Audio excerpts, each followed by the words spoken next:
UN Yemeni hospitals to run out of fuel in 3 weeks. Tehran FNA. The UN warned that Yemeni hospitals will run out of fuel within 3 weeks unless Saudi Arabia removes its blockade on the war-torn country. UN spokesman Farhan Haq stressed that fuel is critical to the hospitals for generating electricity as well as pumping and purifying water, presstv reported. He added that stocks of diphtheria vaccines will become depleted within 2 weeks unless aid deliveries resume.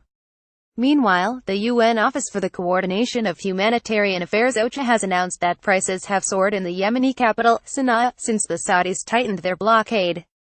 The humanitarian crisis in Yemen worsens as the regime in Riyadh and its allies tighten the screws on Yemen's ports. On Tuesday, UN spokesman Farhan Haq stressed that 7 million people are already on the brink of famine, and the blockade will only bring them closer to it. Meanwhile, Yemen's Ministry of Human Rights has released a statement slamming the UN for its inability to pressure Riyadh into ending the blockade.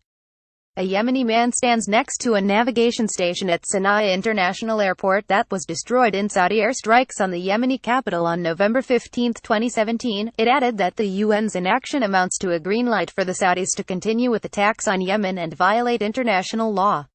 Earlier this month, Saudi Arabia announced that it was shutting down Yemen's air, sea, and land borders, after Yemeni fighters targeted an international airport near the Saudi capital with a cruise missile.